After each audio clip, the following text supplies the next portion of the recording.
Hey guys, and welcome to this week's episode of D3Live. So today we're going to be talking about how it's hard to think and talk at the same time.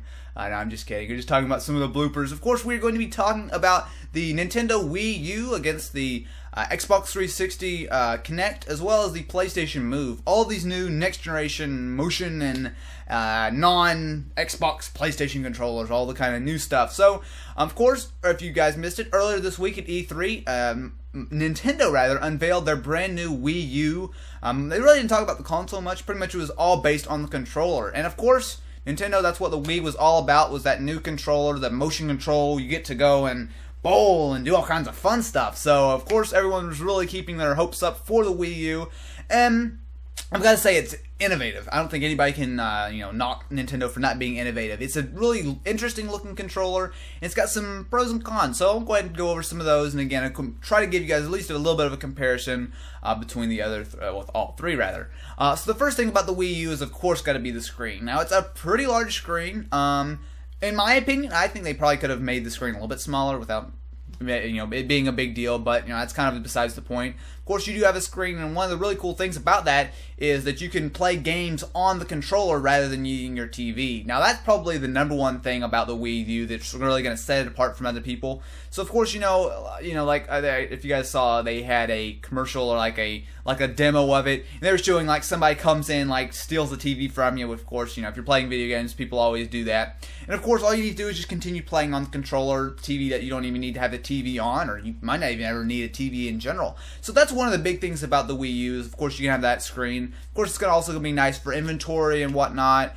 And of course, it does have some other things, such as it allows you to do video chat. There's some pretty cool things as far as like sending content over to your TV. But on the other hand, though, one of the big things about it that I'm not really hugely excited for is the fact that they're basically abandoning motion controls. So, if you think about it, of course it does have some motion controls, but there's a very different thing between being able to do games with two separate motion controls, where it tracks and everything, as opposed to one really large one. You can't use one hand, you can't hold that huge thing up with one hand, that'd just be awkward. So basically, you're limited from being able to do stuff like this to being able to do like this. And while I'm not saying that's necessarily going to be bad, I think that it's definitely taking a kind of a reverse angle from where the Wii was. So how that's going to relate definitely remains to be seen, but there are definitely some pros and cons about the Wii U controller.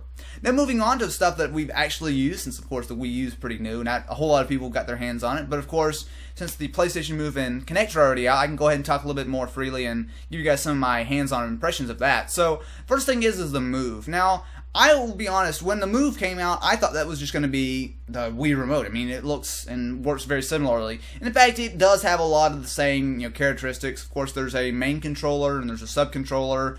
You can use, all that kind of stuff. Hopefully you guys know about the PlayStation Move.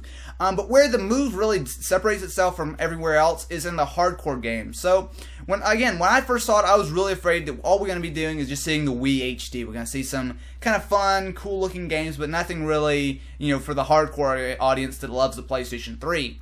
Well, if you guys take a look at some of the cool games that have come out, for example, the number one thing that I love is Killzone 3. There's some really innovative stuff. So, on top of the 3D, which looks pretty decent, of course, you do have the Sharpshooter. Oh man, I totally forgot the name. But of course, there's a gun attachment where you can just slide the Move in there and kind of use it. And that's something that's really innovative and really unique. Now, it's not going to work perfectly. I've definitely tried it. I had a lot of time with that CES and I loved it. But it doesn't work perfectly. But it just really gives something innovative. You can't actually use a real light gun style real accessory on the other platforms as well. And so that's one of the number one things about the Move that I liked. Now, moving away from that, of course, we do have the Kinect, and the Kinect is kind of the wild card. The Kinect, there's no controller, and that's one of their big taglines. You are the controller.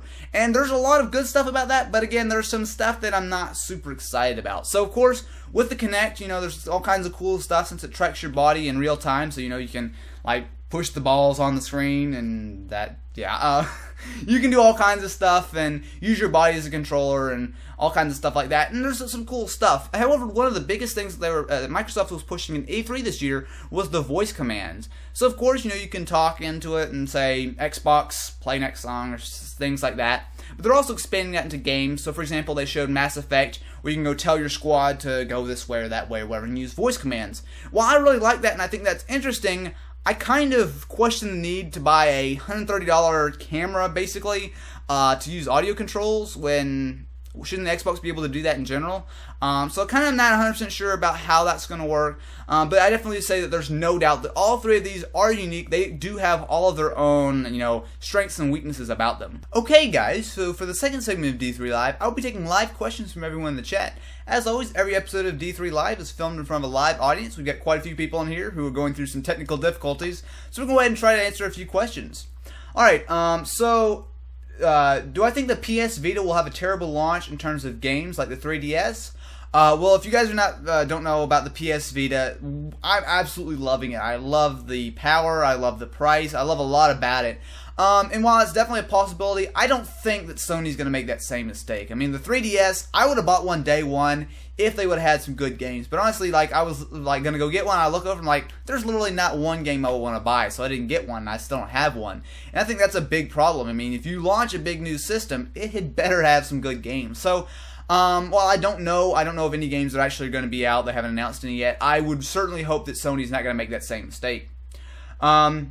Will the Wii U have apps for the controller? Yeah, see, that's one thing that I think a lot of people don't understand, is that while Nintendo did show off the Wii U at E3, they showed off the controller. They didn't show off much of anything for the console. They didn't say how powerful it was, really. They showed some tech demos, but most of those weren't even from the Wii U.